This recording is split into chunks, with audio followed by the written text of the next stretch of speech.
This is it, guys. Justice League finally comes out this week. Oh boy.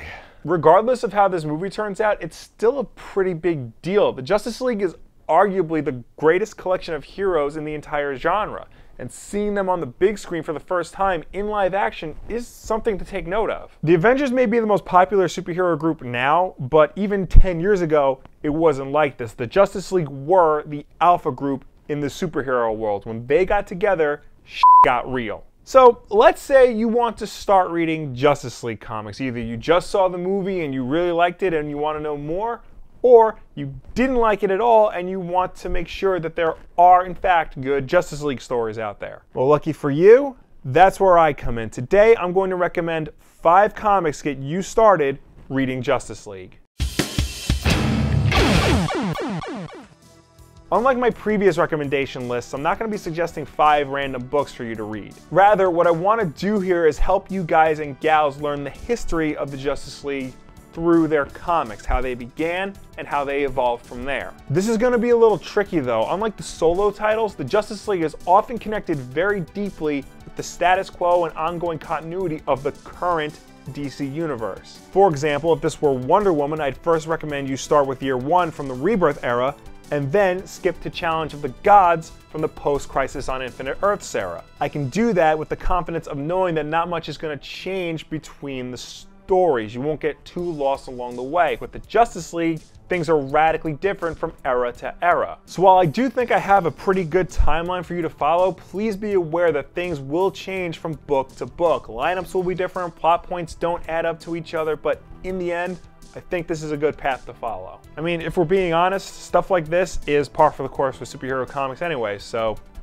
just another day in the office. Let's start from the beginning. Now, DC will recommend that you read Justice League Origin, the story of how they became a team from the New 52 era. Now, that's a perfectly fine story and maybe the more mainstream option, but if you ask me, you should start with JLA Year 1 by Mark Waid, Brian Augustyn, and Barry Kitson. This 10-issue miniseries is the origin of the 90s version of the Justice League, and in this story, Batman, Superman, and Wonder Woman, the DC Trinity, are not founding members. Instead, the Hal Jordan Green Lantern, the Barry Allen Flash, Aquaman, Martian Manhunter, and Black Canary are the 5 founding members of the team. This may sound insane to you to have a Justice League without Batman, Superman, and Wonder Woman as founding members, but this is actually closer to the original 60s origin of the team. Batman and Superman were not present in the very first Justice League story. They didn't come in until a few issues later. And while Wonder Woman was a founding member, she gets swapped out in this story for Black Canary. But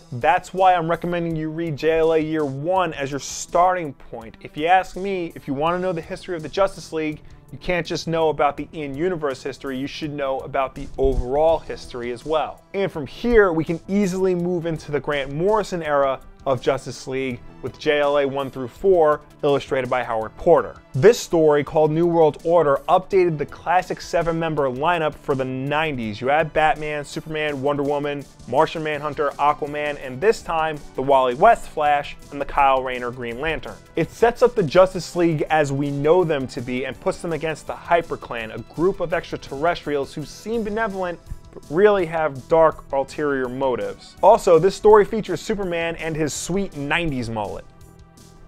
Don't laugh at that. And it's important we get context for this version of the team because this leads into JLA Earth 2, also by Morrison with art by Frank Quitely. This story pits the Justice League against their evil Earth counterparts, the Crime Syndicate of America. They're the evil Justice League from a parallel dimension where bad is good and good is bad. Lex Luthor is the greatest hero of Earth, and Superman is not. In addition to being a great modernization of the Crime Syndicate, this is also a good story to introduce new readers into the more out there concepts of the Justice League. In this case, it's interdimensional travel and evil mirror versions of themselves. Basically, if you saw the animated feature Crisis on Two Earths, this comic was the inspiration for that movie. In fact, they even sell this book with a DVD of the movie.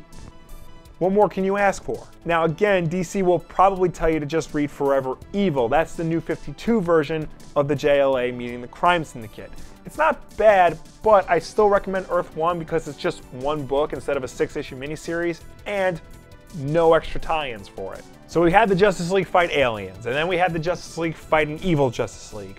What's next for them to face off against? How about the Justice League versus Batman? That's right, friends. It's the Tower of Babel. JLA 43-46 by Mark Waid, Howard Porter, and Steve Scott. This is the infamous story where Ra's al Ghul discovers that Batman has secret files on the Justice League detailing how to neutralize them if necessary. This was also made into an animated movie, Justice League Doom. As far as I know, there's no book DVD combo for this, but I mean, I'm sure you can get them both for cheap. This story is great for many reasons, but one of the main reasons is because this is the first time the League encounters a threat from within. Superhero bickering is so cliche at this point, it's just not even worth bringing up anymore.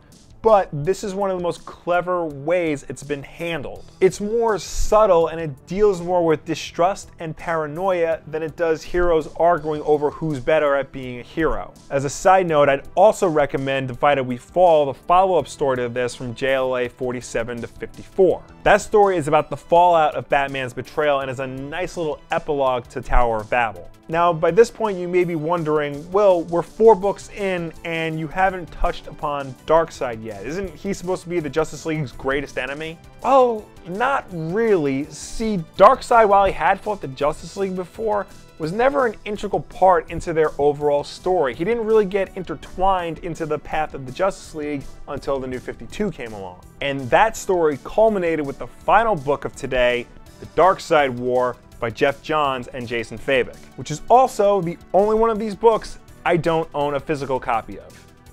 It's on my iPad. See the glare? Even though Darkseid was never the League's greatest enemy, he was still a major threat, and this is probably the biggest and most bombastic Darkseid vs. Justice League stories there is. Because it's not just the League versus Darkseid, this is the Justice League versus Darkseid versus the Anti-Monitor. It's the team's ultimate battle up to this point. How do you stop the 2 most powerful beings in the universe without dying in the process? This was the big epic finale to not just Jeff Johns' run on the title, but also the end of the New 52 era of the Justice League. And if you ask me, it's a nice way to end your introduction into the world of the Justice League. So there you have it, the 5 books I recommend if you want to get started reading about comics' greatest superhero team. From here, you should have just enough context and understanding of the League as a whole to read pretty much anything from their over 60-year history together. You can read the Lightning Saga, Throne of Atlantis, The Villain's Journey, and many more. I will put Amazon links to all of these books in the description below if you want to check any of these out. There's also a sale on Comixology for Justice League titles at the time of this recording, but of course,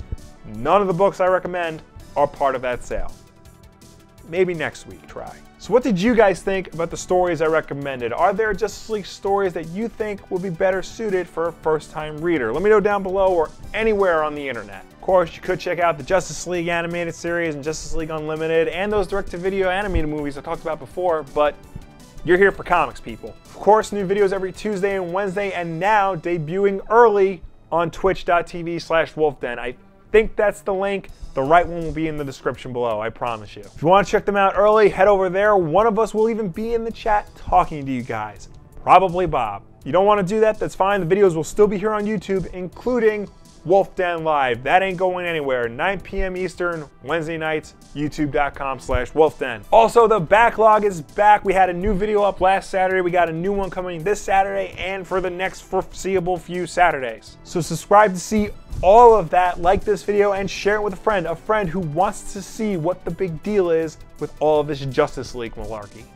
Thank you all for watching. I will see you next time.